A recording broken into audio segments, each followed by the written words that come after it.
जय हिंद दोस्तों, स्वागत करता हूं आप सबके अपने परिवार सिलेक्शन विथ पीके में। आज हम लोग का टॉपिक है भारतीय संविधान की अनुसूची, जिससे हर एग्जाम में एक न एक क्वेश्चन जरूर रहता है। तो चलिए हम लोग देखते हैं, इसे जितने भी क्वेश्चन बनेंगे उन सभी क्वेश्चन को हम लोग देखते हैं। तो चलिए देखते हैं कि आज का हम लोग का पहला क्वेश्चन है क्या। आज का हम लोग का पहला क्वेश्चन है कि भारत की मूल संविधान में कितनी अनुसूचियाँ थी। तो मूल संविधान अगर कहेगा कि मूल संविधान में कितनी अनुसूचियाँ थी, तो मूल संविधान में 8 अनुसूचियाँ थी। अगर पूछेगा इसी क्वेश्चन को कि वर्तमान में कितनी अनुसूचियाँ हैं, तो वर्तमान में अनुसूचियाँ है 12 ठो। कितना है? 12।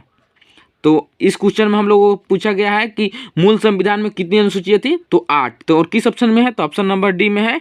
तो हम लोग का option number D right answer हो जाएगा। अब हम लोग नेक्स्ट क्वेश्चन में चलते हैं।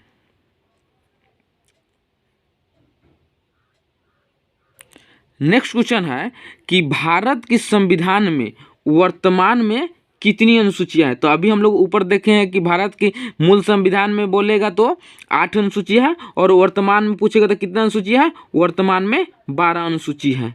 कितनी अनुसूची है? 12 अनुसूची है। तो किस ऑप्शन में दिया गया है? ऑप्शन नंबर ए में दिया गया है। तो ऑप्शन नंबर ए हम लोगों का राइट आंसर हो जाएगा। अब हम लोग नेक्स्ट क्वेश्चन देखते हैं। नेक्स्ट क्वेश्चन कह रहा है कि राज्यों के नाम एवं उनके राज्य क्षेत्र तथा संघ के नाम एवं उनकी सीमाएं संविधान के किस अनुसूची में है। तो इस सभी के बारे में दिया गया है प्रथम अनुसूची में दिया है। किस अनुसूची में दिया गया है? प्रथम अनुसूची में। राज्य का नाम बोले कि राज्य कितने हैं वो भी बोलेगा, और राज्य का क्षेत्र भी बोलेगा, और संघ का नाम बोले या संघ के सीमाएं बोले, तो ये किस अनुसूची में है? तो प्रथम अनुसूची। तो प्रथम अनुसूची किस ऑप्शन में दिया गया? ए में। तो हम लोग का ए राइट आंसर हो जाएगा।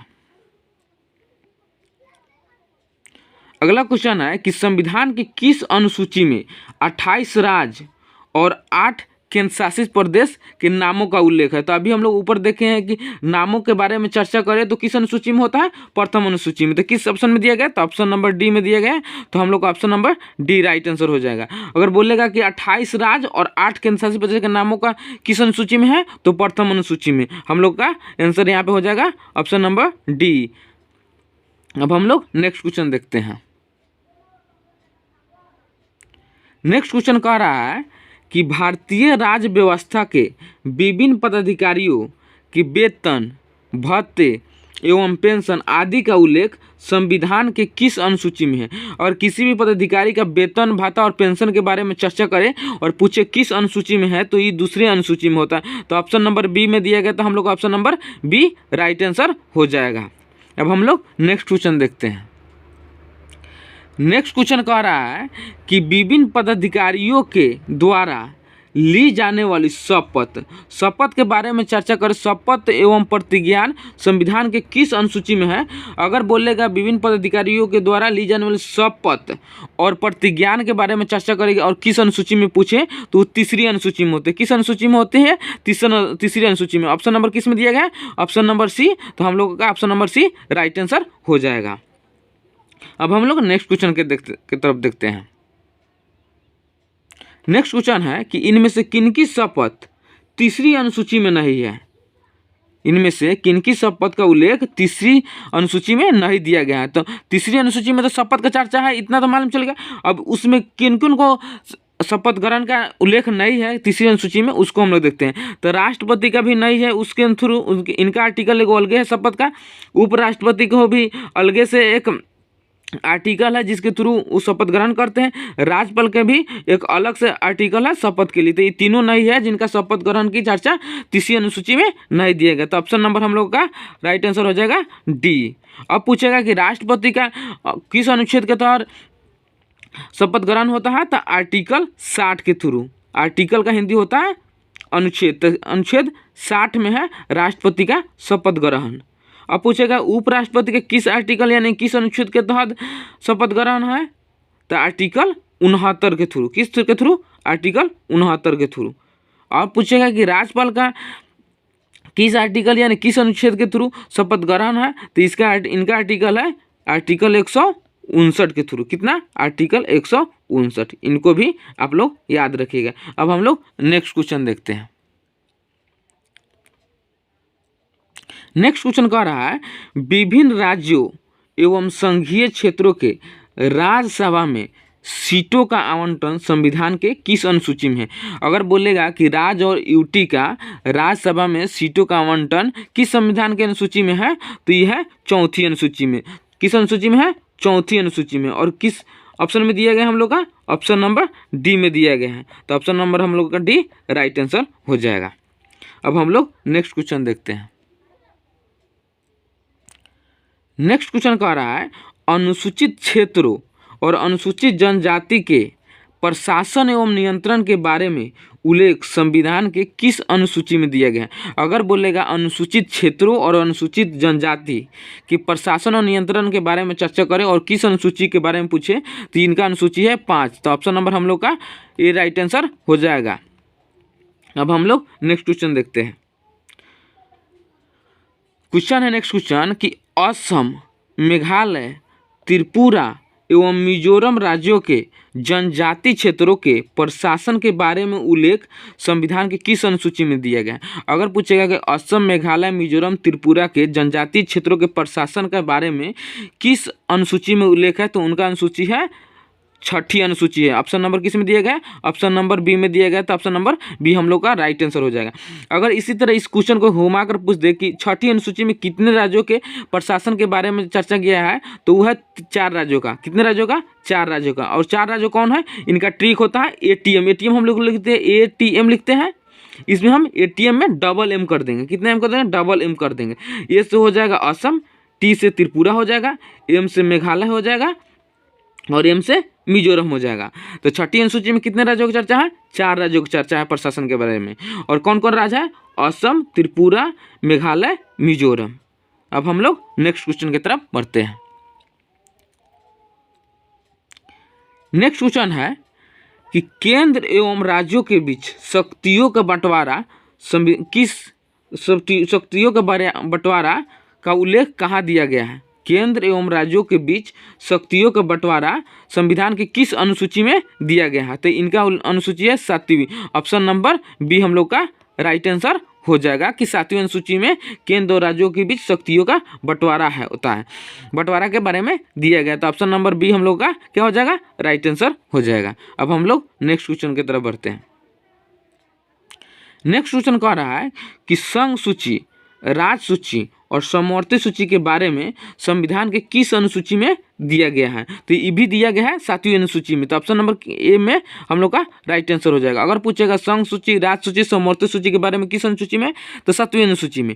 अगर पूछेगा केंद्र और राज्य के बीच शक्तियों का बंटवारा किस अनुसूची में दिया गया है, तो 7वीं अनुसूची में। इस क्वेश्चन का हम लोग का option number A right answer हो जाएगा, 7वीं अनुसूची। अब हम लोग नेक्स्ट क्वेश्चन की तरफ बढ़ते हैं। पूछा है कि संघ सूची में वर्तमान में कितने विषय हैं। संघ सूची में अभी मतलब वर्तमान में कितने विषय हैं, तो वर्तमान में अभी 100 विषय हैं। वर्तमान में कितने विषय हैं? 100 विषय हैं। अगर पूछेगा कि मूल संविधान में कितने थे, तो मूल संविधान में 97 थे। मूल संविधान में कितने थे? 97। दोनों पूछता है क्वेश्चन कि वर्तमान में कितने हैं, तो 100 है, और पूर्व में यानी मूल संविधान में कितने थे, तो 97 थे। इसको याद रखिएगा। अब हम लोग नेक्स्ट क्वेश्चन की तरफ बढ़ते हैं। नेक्स्ट क्वेश्चन कह रहा है कि राज्य सूची में वर्तमान में कितनी विषय, तो राज्य सूची में वर्तमान में कितने विषय? राज्य सूची में वर्तमान में 61 विषय। ऑप्शन नंबर ए हम लोग का राइट आंसर हो जाएगा। अगर पूछेगा कि राज्य सूची में मूल संविधान में कितने विषय थे, तो मूल संविधान में 66 विषय थे। मूल संविधान में कितने विषय थे? 66 विषय थे। तो इसको भी याद रखिएगा। मूल संविधान में 66 विषय थे राज्य सूची में, और वर्तमान में 61 विषय हैं। अब हम लोग नेक्स्ट क्वेश्चन की तरफ बढ़ते हैं। नेक्स्ट क्वेश्चन कह रहा है कि अब समवर्ती सूची में वर्तमान में कितने विषय होते हैं। समवर्ती सूची में वर्तमान में कितने विषय हैं, तो वर्तमान में अभी 52 विषय है। तो ऑप्शन नंबर ए हम लोग का राइट आंसर हो जाएगा। अगर पूछेगा कि मूल संविधान में कितने विषय थे, तो मूल संविधान में 47 विषय थे। मूल संविधान में कितने विषय थे? 47 थे। और वर्तमान में कितने हैं? 52 हैं। तो ऑप्शन नंबर ए हम लोग का राइट आंसर हो जाएगा। अब हम लोग नेक्स्ट क्वेश्चन की तरफ बढ़ते हैं।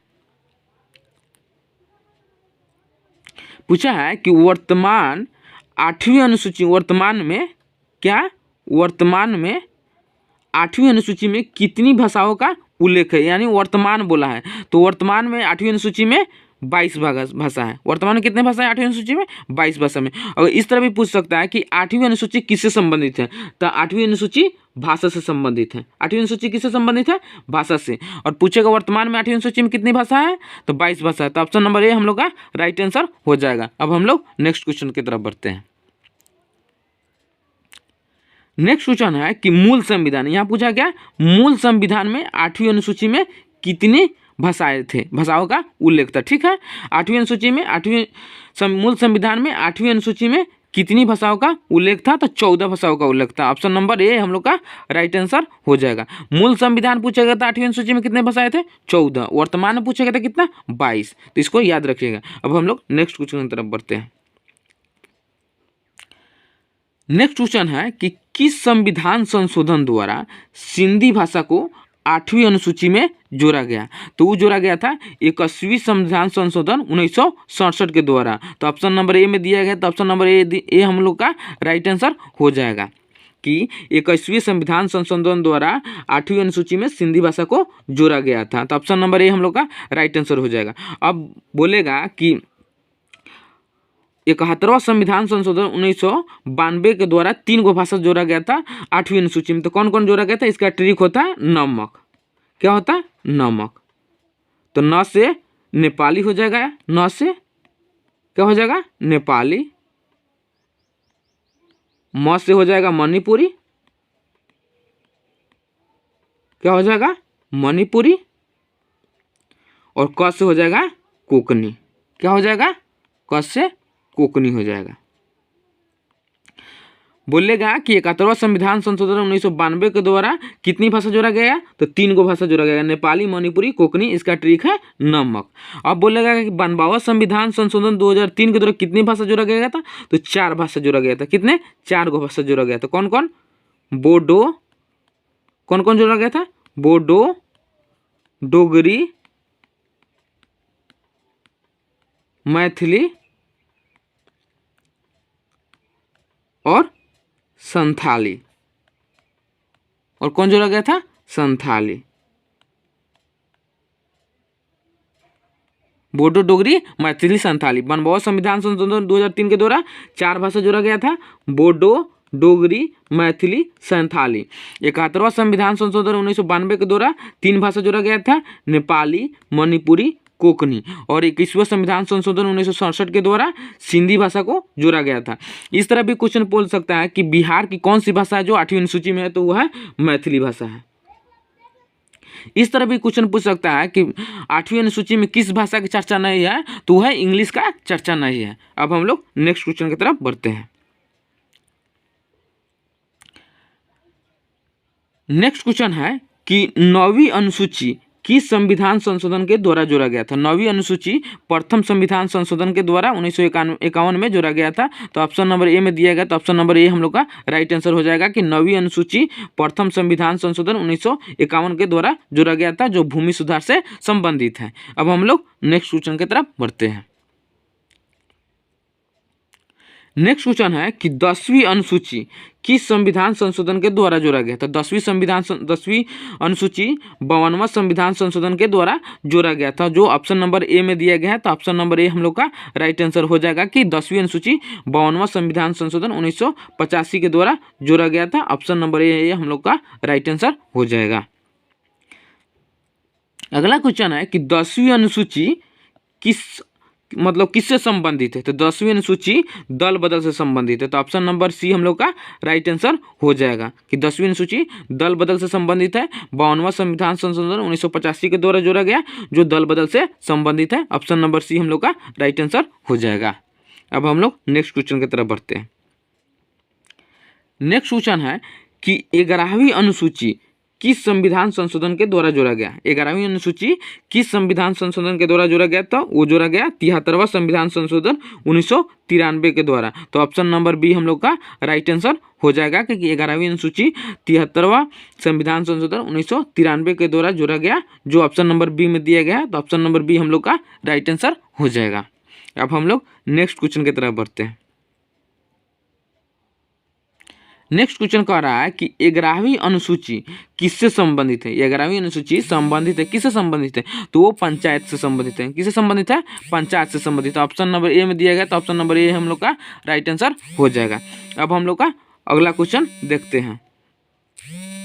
अगला क्वेश्चन है कि 11वीं अनुसूची में पंचायती राज संस्थाओं की कार्य करने के लिए कितने विषयों का उल्लेख किया गया है। 11वीं अनुसूची में पंचायती राज संस्थाओं का कार्य करने के लिए कितने विषयों का उल्लेख किया गया। तो 11वीं अनुसूची में 29 विषयों का उल्लेख किया गया है। तो ऑप्शन नंबर बी हम लोग का राइट आंसर हो जाएगा कि 11वीं अनुसूची में 29 विषय है जो पंचायती राज संस्थाओं को कार्य करने के लिए दिए गए हैं। तो ऑप्शन नंबर बी में दिया गया, तो ऑप्शन नंबर बी हम लोग का राइट आंसर हो जाएगा। अगला क्वेश्चन हम लोग का कि 12वीं अनुसूची को किस संविधान संशोधन के द्वारा जोड़ा गया। तो 12वीं अनुसूची को 74वां संविधान संशोधन 1994 के द्वारा जोड़ा गया, जो ऑप्शन नंबर बी में दिया गया। ऑप्शन नंबर बी हम लोग का राइट आंसर हो जाएगा, 74वां संविधान संशोधन 1994। अगला क्वेश्चन है कि 12वीं अनुसूची किससे संबंधित है। तो 12वीं अनुसूची शहरी राज क्षेत्र के स्थानीय स्वशासन से है। तो स्थानीय स्वशासन या नगर पालिका से संबंधित है 12वीं अनुसूची। तो ऑप्शन नंबर बी में दिया गया, तो ऑप्शन नंबर बी हम लोग का राइट आंसर हो जाएगा। अगला क्वेश्चन हम लोग का कि शहरी क्षेत्र के स्थानीय स्वशासन संस्थाओं को कार्य करने के लिए कितने विषय प्रदान किए गए। तो शहरी क्षेत्र के स्थानीय स्वशासन किस अनुसूची में है, तो 12वीं अनुसूची में। तो इनके कितने काम करने के लिए विषय है, तो उनका विषय है 18। तो ऑप्शन नंबर किस में दिएगा, तो ऑप्शन नंबर बी में दिएगा। तो ऑप्शन नंबर बी हम लोग का राइट आंसर हो जाएगा। अगले वीडियो में मिलेंगे, तब तक के लिए जय हिंद।